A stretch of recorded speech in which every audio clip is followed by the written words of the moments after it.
Sometimes you just gotta pray the technology in, don't you? It has been a crazy day on Zoom today.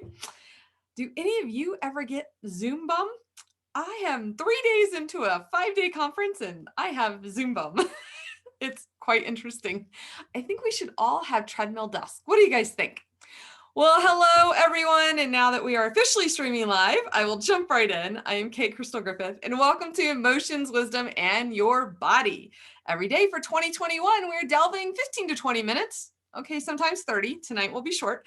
We will delve deeper into our emotions and their effects on our body, soul, and spirit. Remember, emotions are your body wisdom. So here's your disclaimer. I am not a doctor. I do not play one on TV. I am a researcher.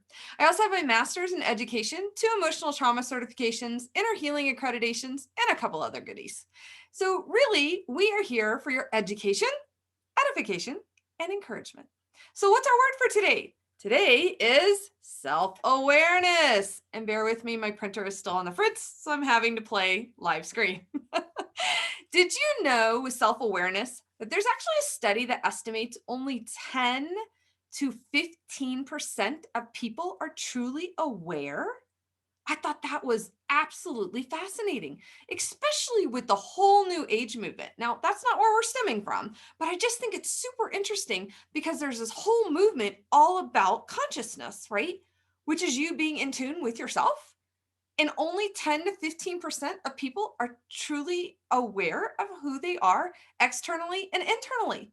I just thought that was fascinating from a science perspective. So, what is self-awareness then? Perhaps it's a definition issue. Capacity for an individual to consciously know and understand one's character, feelings, motives, and desires. Self-consciousness, or excuse me, self-awareness, is the capacity for introspection and the ability to recognize oneself as an individual separate from the environment and other people. So you know who you are authentically. I love authentically. It's also about your identity, folks. Now, there are 2 broad categories of self-awareness. There's an internal self-awareness and an external self-awareness. We're going to talk a little more about those in just a minute. According to Emory University's Philippe Richat, there are 5 levels of self-awareness, which unfold pretty early on in your development. We're talking like baby age development. And there's 6 potential prospects ranging from level 0, you have no self-awareness, advancing in complexity to level 5, explicit self-awareness. I wonder where those 10 to 15% fall. What do you think? Self-awareness becomes woven into the fabric of who you are and emerges at different points depending on the situation and your personality. I also think that's self-confidence too, don't you think? Expressing emotions involves self-awareness as well as the ability to think about oneself in relation to other people. Now, that borderlines on empathy. So let's just make sure that we're staying more on the side of just self-awareness right now, which is about you in the environment with how you are feeling individually, internally, and how other people are perceiving you and you understanding that perception. That's really where we're focusing.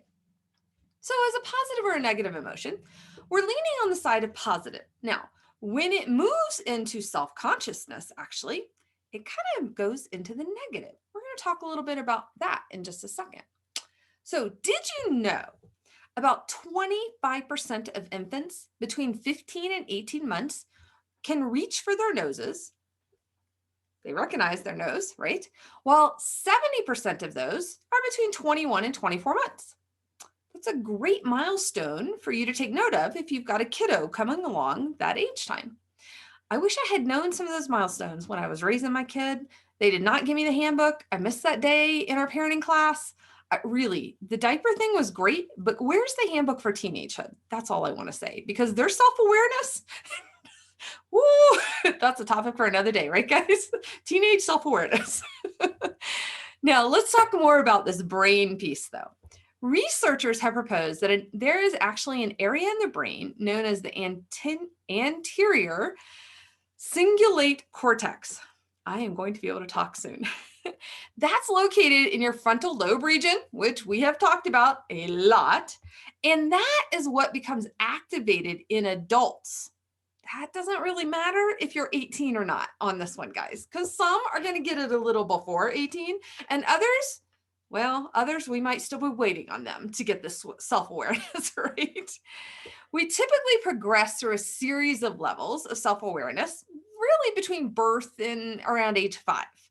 And that's where we really identify public self-awareness, which is external self-awareness. And that is how you're perceived by others. You learn pretty early on as a kid how to charm your mom or dad, depending on the gender situation, right? Those little baby girls, man, they charm those baby daddies, right? And those dads get those little girls wrapped around their pinkies.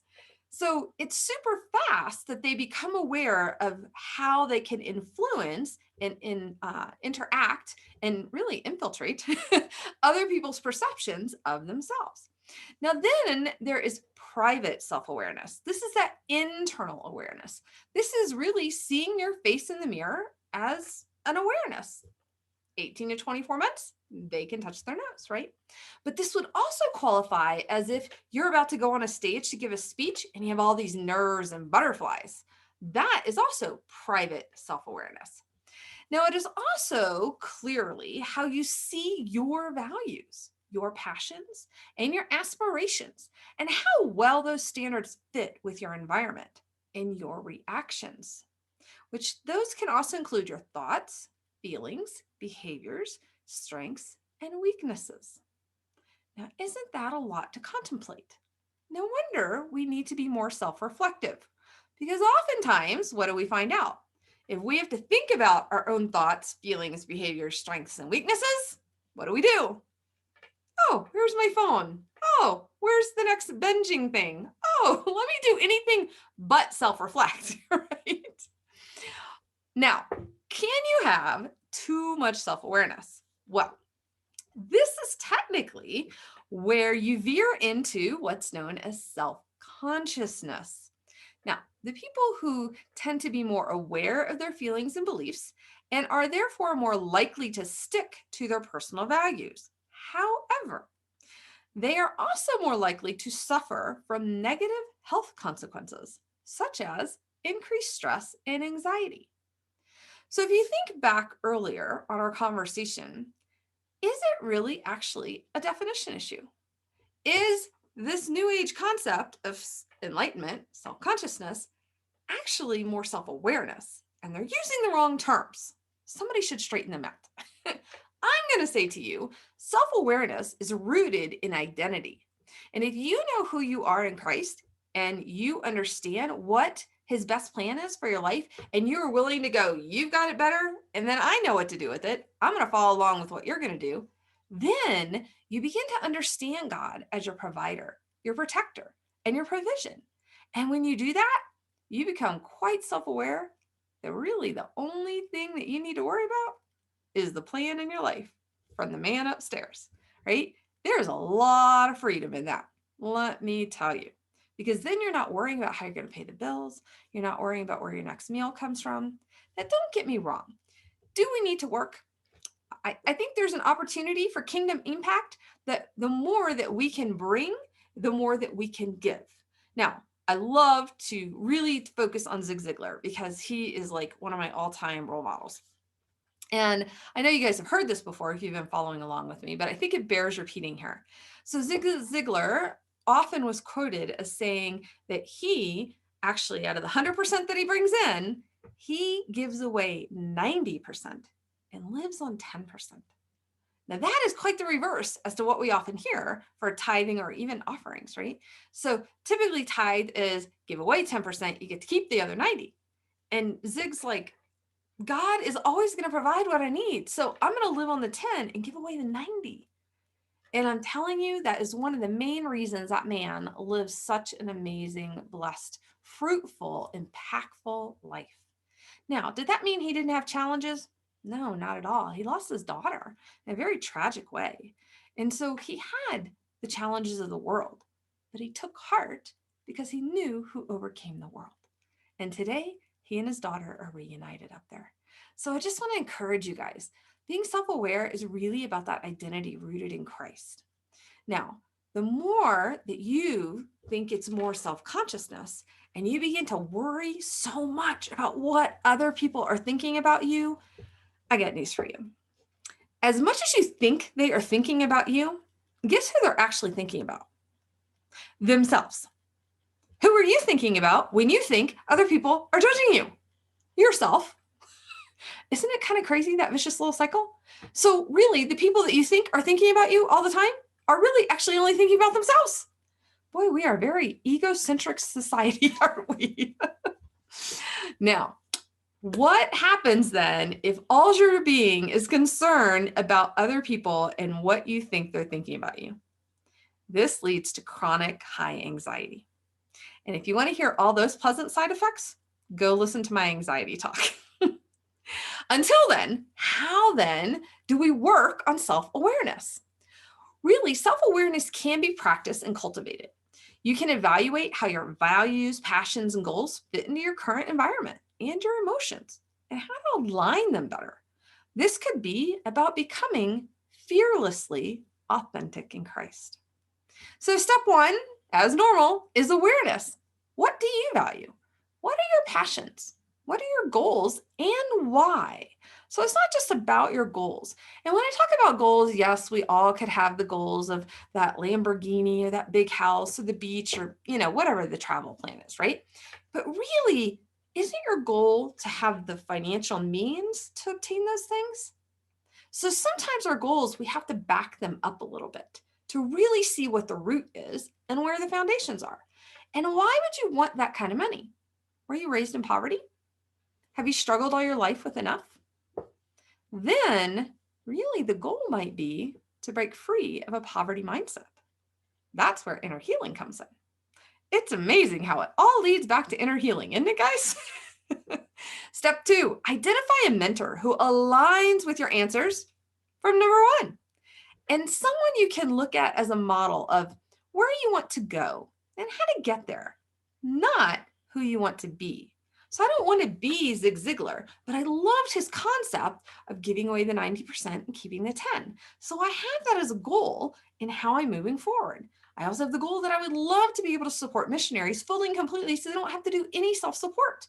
That's ultimately one of my goals because, man, they got other things to do, right? They don't need to be going around trying to find money. Let's just make sure that happens for them. And then they can focus on their kingdom impact. Wouldn't that be so freeing for our missionaries? It'd be amazing. I'm telling you. So step three, decrease stress. Yep, I said it, decrease stress. Now, how do you do that? Well, identifying your emotions, that feelings wheel that you got when you signed up at kcrystalgriffith.com, that's a great thing to print out multiple copies, laminate them, and stick them all around your house. And then when you see them, you stop and go, what am I feeling right now? Oh, I'm excited. Well, am I really excited? Or am I like positive anticipation? You begin to really go into the depths of your emotions. Now, step four, ask what instead of why. When we ask those why questions, I got to tell you guys, we get a little too introspective. And then that leads us down a depressive road, which is not where we really want to go with why we're asking these self-reflective questions. We want to ask the what. So for example, if you're having trouble at work, it's not why does everybody hate me, right? Although that's where we tend to go.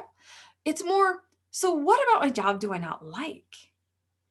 What can I change? And then it's about self-responsibility and accountability. Then you can make positive, impactful change. Step five, you know what? I want to ask you this question. Would you date you? I know, it's quite a thought, isn't it? But you need to be spending time with yourself. And you need to date yourself. So I have a good friend. This took her a long time to get to. And I go to the movies by myself. I'll eat by myself. I'll bring a book. Doesn't bother me at all, right? She's like, how do you do that? Why would you want to go to the movie by yourself? Because I wanted to see the movie and nobody wanted to go with me. They weren't available. I didn't take it personally. I just went. And so for me, it's just something I just do. It's not my wheelhouse to think I'm really stressed out. That means nobody loves me and I have to go to the movie by myself. I don't care. But for her, it was very much, oh, if nobody wants to go with me, there must be something wrong with me. You see how quickly that line goes down the rabbit hole? We don't want to go there. This is not that kind of introspection. This is the what, not the why. So go see the movie. Go to dinner. Although I don't think anybody can go to dinner right now, but go to dinner. Like, enjoy yourself. Date yourself. And if you wouldn't want to date yourself, then now's the time to become more self-aware, right? So you can make those positive changes so you can date yourself. All right. So, and I also want to encourage you, when I say spend time with yourself, that is not Facebook scrolling. Those are not cat videos, and that is not binge watching. And those are not real-time spend time with yourself reflective activities. Those are escape time activities. So really, if you need that few minutes to just kind of process down, give yourself one episode of something, or put your Alexa on a timer. Oh, I shouldn't say that so loud. I have one. She'll start talking. Or just give yourself 30 minutes of quiet, distraction-free minutes a day. And that, set a timer for. Make sure you're giving yourself 30 minutes, but no distractions. Final step, become a better listener, not only to yourself, but to others. And then always ask for feedback from them. So as you're listening, ask for feedback. Now remember, self-awareness is the ability to focus on yourself and how your actions, thoughts, and emotions do or don't align with your internal standards, not what other people think about you. Your internal standards, that's your values, who you are in Christ, your identity. If you're highly self-aware, you can be objectively able to evaluate yourself, manage your emotions, and align your behavior with values that you think are authentic, and understand correctly how others perceive you. And then, amazingly enough, you don't pick up offense either. So here are your 3 wisdom verses for the day. Proverbs 20:5. The purpose in a man's heart is like a deep water, but a man of understanding will draw it out. So be that man of understanding to yourself and draw out the purpose that God has placed within you, because every single one of you have one. Every single one of you has a calling, has a purpose, has a destiny. You do. You think I don't know what I'm talking about, don't you? I'm going to tell you, you call me, we're going to do some inner healing work, and it is going to come to light. You are going to be amazed. Amazed. Psalm 26:2. Prove me, O God. Try me. Test my heart and my mind. And 1 Timothy 4:16. Keep a close watch on yourself and on the teaching. Persist in this, for by doing so, you will save both yourself and your hearers. Which to me, sounds a lot like listening and feedback. So how are you going to use this new information on self-awareness? Your identity, right? And apply it to your life. Remember, wisdom is not just the hearing, but the understanding and the application. So here are your 3 questions for today. How has self-awareness been showing up in your life? Has it been negative? Going more into the self-consciousness? Receiving judgment from other people? Or positive, that you are able to manage your emotions and make sure you're keeping that boundary? And how can you transform this self-awareness? By wisdom, understanding, and knowledge as you use it moving forward. Take the scriptures, add your names to them. For example, Proverbs 28:2. Prove me, O Lord, try me. Try Crystal, test her heart and her mind. Please, Lord, test me. Maybe I shouldn't say that too loud. Go live. I'd love to hear what you thought the most unexpected thing was that you heard about self-awareness tonight. Tomorrow's word is a little bit of the opposite. It's insecure, which is typically what we fall into with self-consciousness. When we feel people judging us, boy, those insecurities arise, don't they? And we get triggered like crazy. So let's talk some more about that tomorrow on Emotions, Wisdom, and Your Body. Register at kcrystalgriffith.com to receive more insights and your feeling wheel. Until then, you guys have a blessed night. Take care.